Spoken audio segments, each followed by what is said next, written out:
Olá, assinantes do Clube Ictus, estamos aqui para a mini aula e hoje a nossa mini aula tratando sobre aconselhamento bíblico, referente então aos livros que você recebeu, né, sobre aconselhamento. E agora essa pequena mini aula, veja, pequena, a ênfase, mini aula sobre aconselhamento.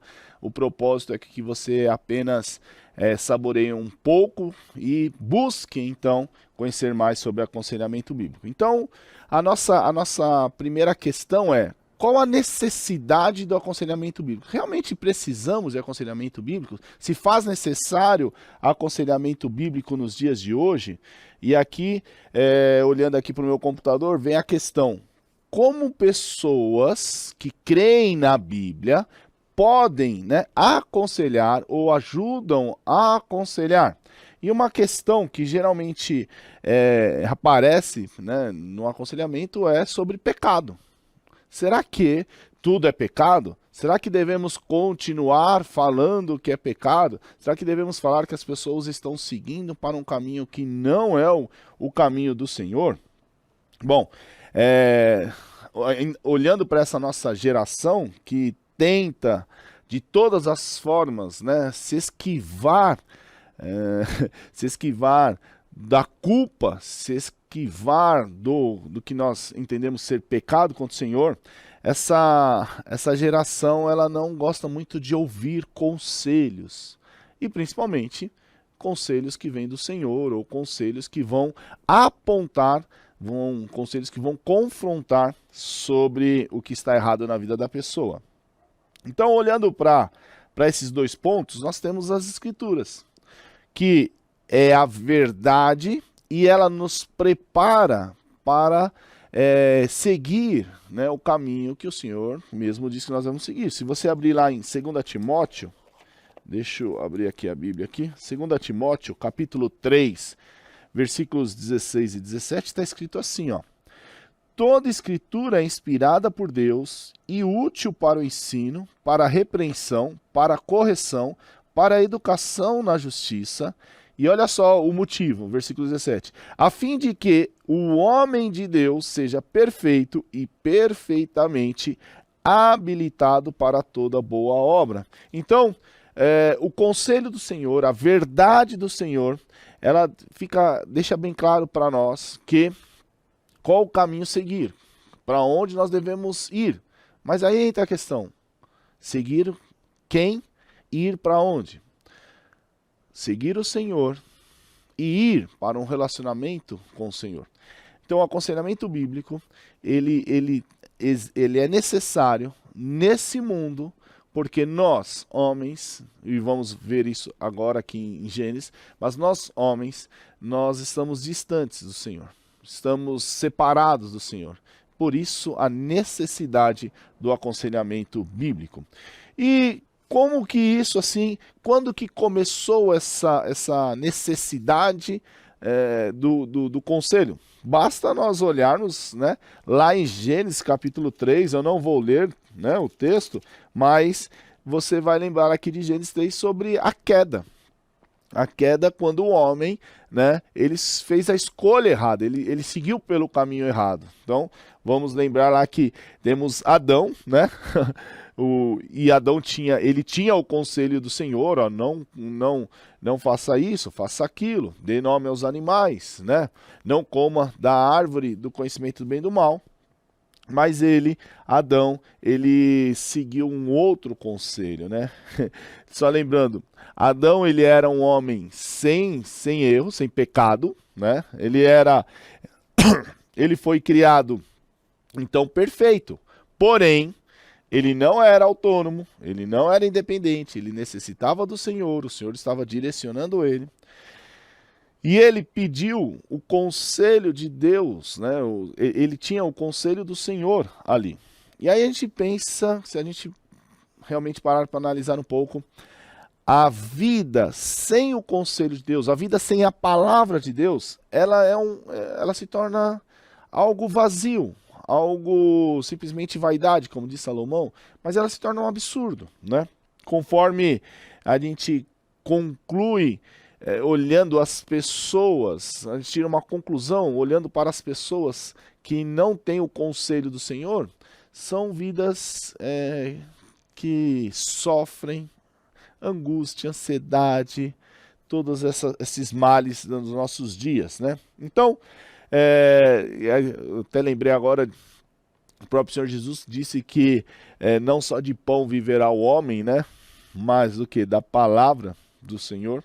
Então, o homem aqui, pensando ainda no início, o homem voltou o seu conselho, voltou-se para o conselho mal. Em vez de seguir o conselho de Deus, ele seguiu o conselho equivocado, influenciado, sim, pela serpente. Então, aí nós começamos a ter dois tipos de conselhos. O conselho de Deus, o conselho da serpente, ou se você quiser pensar, Satanás, ou o conselho do mundo, né? Então, Satanás aqui em Gênesis 3, ele distorce a verdade de Deus, né?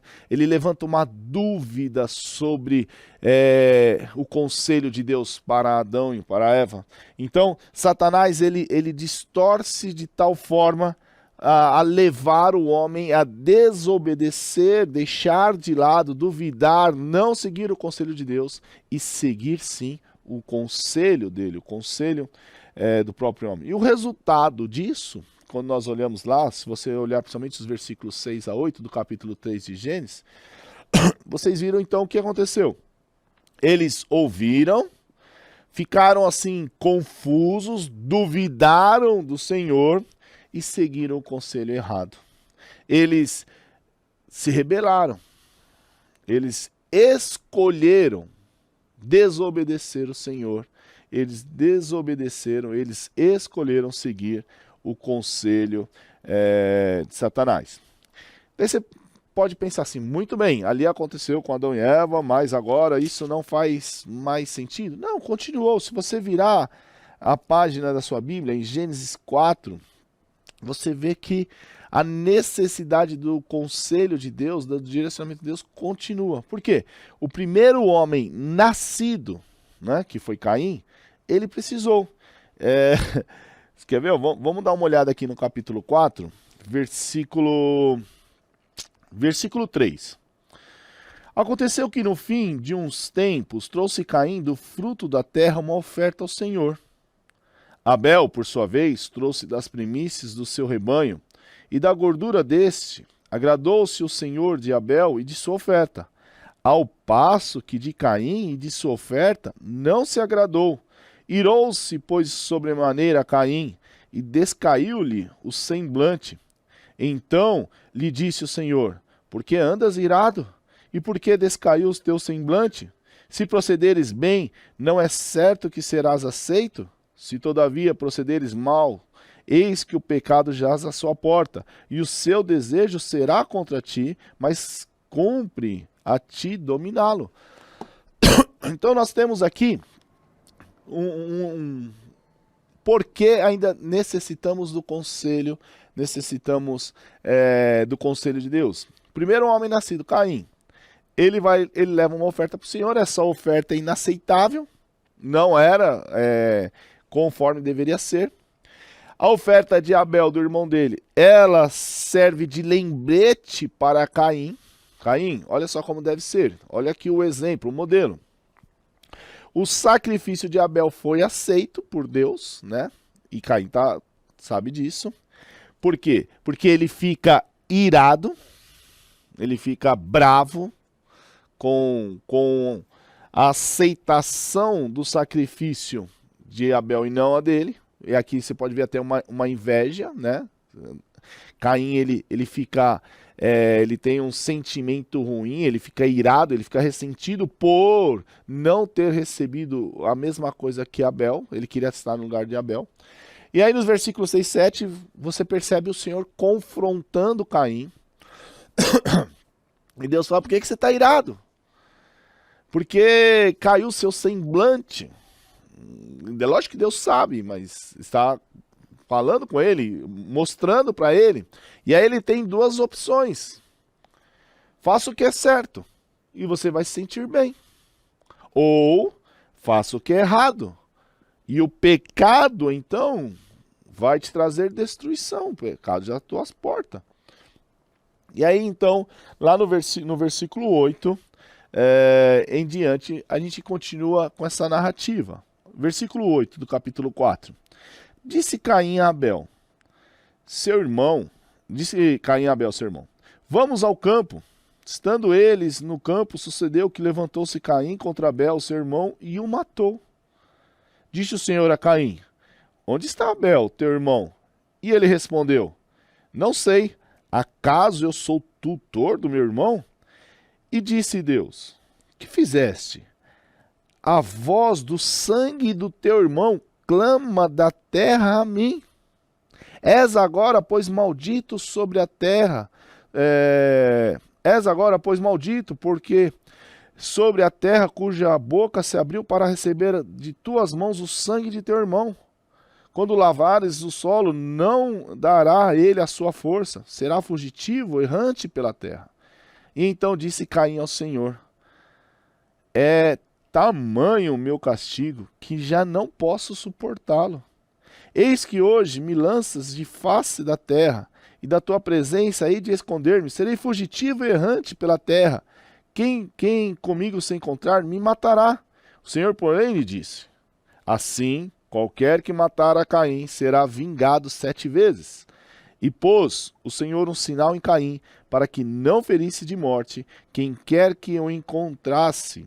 E retirou-se Caim da presença do Senhor, e habitou na terra de Nod, no oriente do Éden. Então, olha só, aí você tem o testemunho agora que está acontecendo com Caim, e Deus pergunta, né? Deus pergunta a Caim, onde está o seu irmão? Caim, ele se esquiva por meio de uma fala mal criada, por acaso sou tutor, mas o Senhor diz, a voz do sangue do teu irmão clama da terra para mim. Você quer reconheça ou não, você está sujeito ao castigo. Você agora vai receber o castigo. Deus está dizendo para ele, ó, eu sei o que você fez. O foco de Caim estava na pressão depois, na pressão em vez da necessidade de mudança. Olha só como que estava acontecendo a vida de Caim. Ah, agora meu castigo é demais para mim. Quem me ver vai querer me matar. Todos estão contra mim. Será que estavam mesmo? Qual era o verdadeiro problema de Caim? O verdadeiro problema é que ele não escutou o conselho de Deus. Ele não fez o que era esperado. O Senhor falou, ó, domina seu pecado, porque esse é semelhante caído. Ele não seguiu o conselho de Deus, mas continuou seguindo seu próprio coração, seguindo seus próprios sentimentos. E aí você fica pensando, muito bem, você falou de Adão, de Eva, falou de Caim, Abel, mas isso é tudo lá no passado. E hoje? Quero ler mais um texto, somente mais um texto com vocês. Em 2 Timóteo, capítulo 3.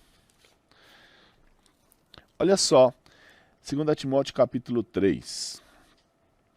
Sabe, porém, isto, nos últimos dias sobrevirão tempos difíceis, pois os homens serão egoístas, avarentos, jactanciosos, arrogantes, blasfemadores, desobedientes aos pais, ingratos, irreverentes, desafeiçoados, implacáveis, caluniadores, sem domínio de si, cruéis, inimigos do bem, traidores, atrevidos, enfatuados, antes amigos dos prazeres que amigos de Deus, tendo forma de piedade, negando-lhe, entretanto, o poder. Foge desse também. Então, quando nós olhamos para esse texto, ele é bem atual para nós. É onde nós estamos hoje. Por isso, mais uma vez, a necessidade do conselho de Deus. Por quê? Porque assim como nós vimos Caim, né, distante do Senhor, necessitando do conselho, hoje nós também precisamos. Ó, os homens, amantes de si, avarentos, amantes do dinheiro, né? Tudo é dinheiro, arrogantes, sempre se achando mais do que o outro, impuros, profanos, né? Desafeituosos, né? Ou seja, sem afeição natural, sem domínio próprio, odeiam o bem, né? E aí você vai percebendo que existe uma grande hipocrisia. A gente não continua, mas se você ler lá os versículos 5 a 7, vai existir uma grande hipocrisia, apostasia, versículos 8 e 9, a perseguição contra o Senhor. São esses os nossos dias. São esses dias em que nós estamos vivendo. Muito parecido com outras cidades, como Corinto no passado. Então, o que nós precisamos? Qual que foi a resposta de Paulo para isso? Ele tinha uma resposta bem simples. O quê? A palavra de Deus. Que é capítulo 3, versículo 16, que já foi lido. Ó. Toda escritura é inspirada por Deus e útil para o ensino, para a repreensão, para correção, educação na justiça, a fim de preparar o homem. Então, nós temos a resposta. Qual é a resposta? Aqui, ó. Qual o conselho para esse mundo? Qual o conselho de Deus? Ele é necessário? Muito necessário. Então você tem a palavra de Deus, que é inspirada, como Paulo mesmo diz. É uma palavra que ela é proveitosa, ela é útil, né? Por quê? Porque ela tem condições sim de mostrar ao homem quem ele é e o que precisa ser mudado. Então, essa palavra, ela equipa o homem para que ele seja adequado. Adequado a quê? A representar o Senhor. A viver para o Senhor. A palavra de Deus, então, ela é necessária para fazer do homem um adorador. Não é possível uma pessoa conhecer o Senhor e viver de uma forma que agrada o Senhor sem a palavra. Então, a palavra, as escrituras, ela é sim um grande, ou o melhor, ou o único, como você preferir, mas ela é o conselho do Senhor para esses dias e para essas pessoas. Por isso, meu querido, você que é assinante, né, assistindo essa mini aula, aconselhamento bíblico, ele é necessário. Ele é a palavra, ele é a forma de você trazer o conselho de Deus para esses dias, para as pessoas que, assim como eu e você, são pecadoras e necessitam do conselho de Deus. Que Deus o abençoe e até uma próxima mini aula.